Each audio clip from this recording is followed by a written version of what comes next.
Hello ladies and gentlemen, and welcome back to Europa Universalis 4, where we're gonna play as Portugal. We're gonna play a tall Portugal game here. I've played for a bit. I thought, I could just start the new episode, at an interesting point. So that's what we're gonna do in the future. So there might be a little gap between episodes. Not much going on, but Castile is getting its butt kicked by Aragon. Aragon declared war for Navarra, and Castile said, nope, that's not gonna happen, but I think they're a little bit sorry for that. I think they didn't anticipate the strength of Aragon just quite right, but that's actually good for me. I mean, if Castile gets weak, we could take Sevilla later on, maybe, because that's the dream. We only need Sevilla here in this region, and then we're gonna be golden, because then we own all the centers of trade of the Sevilla node. We already own 52%, but with Sevilla is an estuary and a center of trade. So the trade power is through the roof. It's about the same as Lisbon. So these two combined with the other two centers, well, that's a center of trade and this is an estuary, but they both provide 10% trade power. Then we will be the major trade power here, and we will be able to control all the trade, hopefully, and start to make buckets of ducats. We're already making a quite nice amount of money from the trade. So that's the dream. I'm gonna continue playing, we're gonna continue colonizing. I decided to make this part of my trade company. Colonist is working quite well here. And after we've colonized this, we can start to explore a little bit more, and then we might even be able to jump to South America, and from that to the Caribbean, and then the real colonization game can start.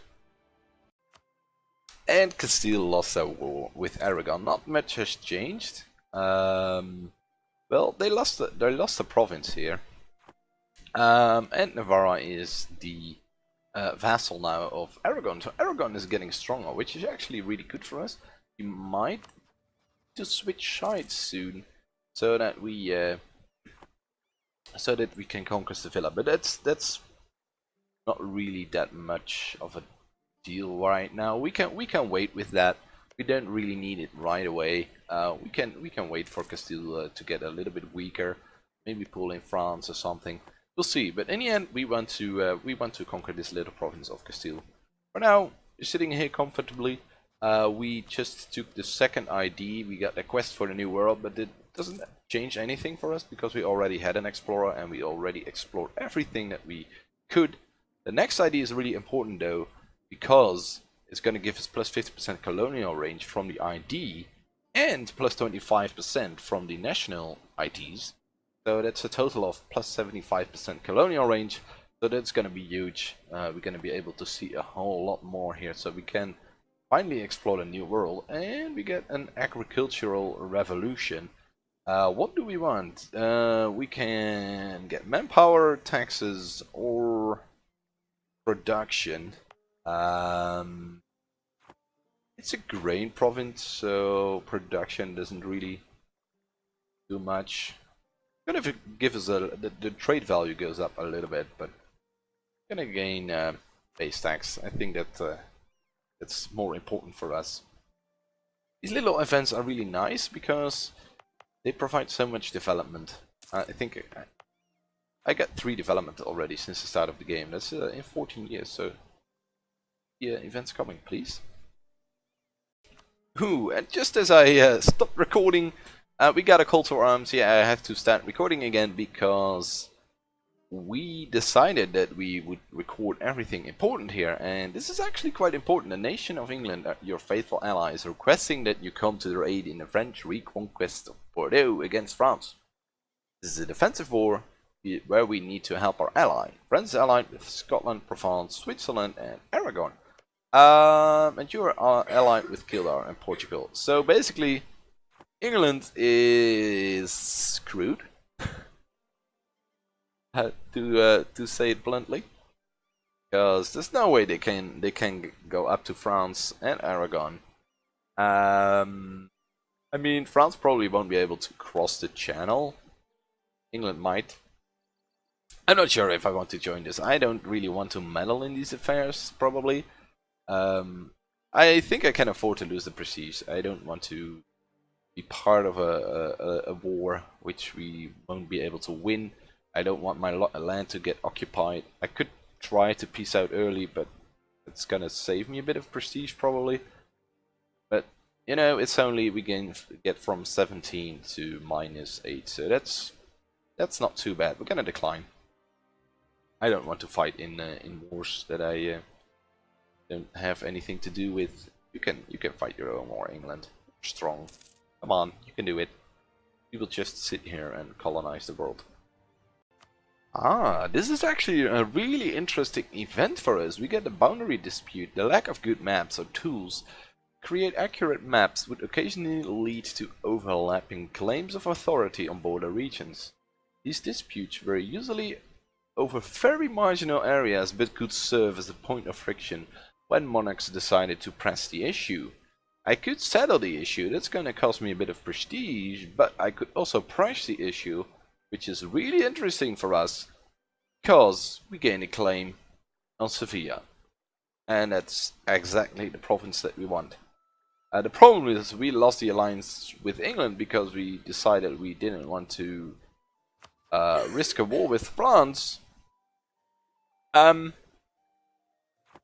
you know, if we somehow can swing this around, we might be able to get Aragon or France or both on our side. I think we're gonna press the issue. The claim lasts for 25 years, I believe. Let's see, it's gonna last until 84, so that's plenty of time for us to figure out a way to actually get that province, because that's definitely something that we want. We get a free advisor slot. One of our advisors died. We're gonna go with national tax modifier guy here. Can soon get a level 2 advisor. We're making plenty of money, but the war reps will go away, of course, in 2 years, so that's gonna cost us a lot of money. We will still make money, but not nearly as much as we did before. But then again, then the income from the colonies will start to come in. Things are starting to get even more interesting because there is a Castilian civil war. We're not gonna support them because if I lose the manpower, they will gain the manpower. I checked it out, the event. I never had this event before, so they can handle their own conflicts. Oh, these pretenders, these generals, really good. This is actually really good for us because this weakens Castile. It's too bad that's only pretender rebels, but still. Gonna take them a lot of manpower. We might even break the alliance just to make sure that we can do something of the sort soon. I mean, we have a 5 years truce once the alliance breaks. Do we still have the royal marriage? Yes, so we have to wait until the royal marriage ends, of course. We get another border friction event and a last jousting tournament. Let's see, what do we want? Do we want morale of armies for the next 20 years? It's quite likely that we will fight Castile within the next 20 years, so that's actually quite good. Lose 30 splendor though. I always was wondering if there was something that you could use splendor on, but apparently there is, due to the events. We make plenty of splendor each month, so I think we can afford to lose a bit of splendor, a bit of money and a bit of admin points. Forward for glory, yearly army tradition is nice, yearly prestige, yes, let's go. Do we want to... Perhaps the policy isn't changed, yes, we want to keep the claim on Sevilla, and we want to make Castile unhappy about the alliance. They might break it for us, that's good. We can purchase our first ability with the Splendor. I'm gonna go for higher developed colonies. +1 in each category is really strong in my opinion. And there we have it, the most important ID for us yet, the overseas exploration colonial range increases by 75%, so that gives us new missions for our explorer. So we do something about these boats. They are underway. We're gonna send them here. We're gonna pick 3 of them, and we're gonna put the explorer in charge and send him on a mission. Probably the month has to take over or something like that. Send guys to Sevilla. Factorate. Let's see. We gain things to explore. Yes, we can explore new stuff. Let's explore, and let's explore the Caribbean. We have a bit of an issue here. Our naval leader died, our explorer, just when we were exploring the Caribbean. I'm gonna recruit a new one. It's gonna cost us a bit of flow, but that's okay. Can we put it in charge? No, because my fleet is out of supply range. Hopefully they can be back in time so that they don't sink due to attrition. I think it will be fine. Yeah, it probably will be fine. We'll see. Yeah, they will be fine. They're almost there. Might need to repair them a little bit. You can go to the port to repair, and we will bring the new explorer in charge. We finished our recover manpower mission, and now we can choose the go westward mission. And to complete the mission, we need to discover one province in the Brazilian colonial region. Now, what do we want to do here? I think, how many points are we making on prestige? I think we can lose that minutes, okay? So that's a really good mission because I think we have enough range to explore in Brazil. So that's definitely something that we can do. Castile is offering a royal marriage again, but this time we're gonna decline because we kind of want to get rid of the alliance with Castile. The civil war is over, but the pretender rebels won, so they now got this really good general here, and this one is decent as well. So for now we don't want to go to war with Castile. We kind of want to get rid of them, but we don't have any more allies, so we need to look elsewhere for our alliances.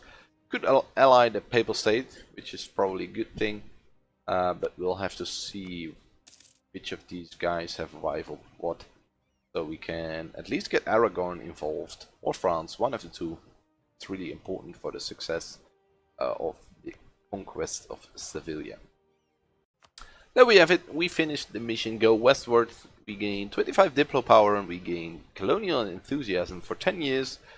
Settler chance plus 5%, and global settler increase plus 25. That's actually really strong. We were at 45 here, and now we're at 70. So that's really strong for our settler growth, colonial growth. I'm not sure whether I want to start in Brazil or in the Caribbean with the settlers, with the colonists. Maybe when I get 2 colonists, I want to one for Brazil and one for the Caribbean, but that's something that I still have to decide, and I will probably decide that in the next episode. Do I want to expand the buffer zone? No, not really. Royal marriage with Castile? Not really. This is good though.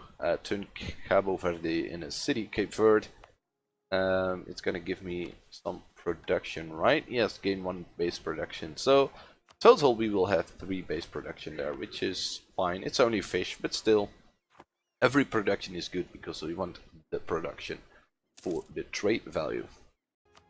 One more thing that we can do to improve our colonization game is establish a new world mission for the clergy. So that's what we're gonna do. They are dangerously close now to 80% influence, but I think some influence will go away fairly soon in September 65, so that will be fine. I could gain another claim. Let's see. Yeah, why not? We probably will go to war with Castile anyway, sometime soon. We still cannot get an alliance with any of the other guys, the other big guys, France or Aragon, but that might change as soon as the war with England is over. Colonization is going fine. This colony is almost done. Next episode we will probably start with a new one in either Brazil or the Caribbean. I don't know if you have the colonial range. No, we don't have the colonial range to reach the Caribbean yet, but that might change with these little islands here, but I'm not sure. We'll see. Our explorer is back. The nation of Castile wants our aid in the Castilian conquest of bloody bloody blah. I'm gonna decline again. It's gonna cost me a lot of prestige, but I think I can suffer it. We will gain prestige from finishing colonies, and the lower we are, the faster it goes up. This gives us a good opportunity to get rid of the alliance with Castile. Castile will get weakened by Morocco, although Morocco will be in 2 wars again, but still, it's probably going to be fine, and hopefully after that we will be able to secure some more alliances. So we press decline, we are low on prestige now, we have a truce with Castile, and within that 5-year truce we will have to find out a way to get some alliances to fight them. Alright, for now, thanks for watching. I hope you enjoyed this 3rd video as well. I'm gonna see how it turned out probably before I start recording some new ones, and then I'm gonna see if I need to change anything or if the pace is good, or yeah, let me know, what you think about it. I can use every comment on that. Please leave a like if you liked it, dislike if you don't like it, and make sure to subscribe if you haven't done so. Thanks for watching, and I hope to see you in the next one. Bye!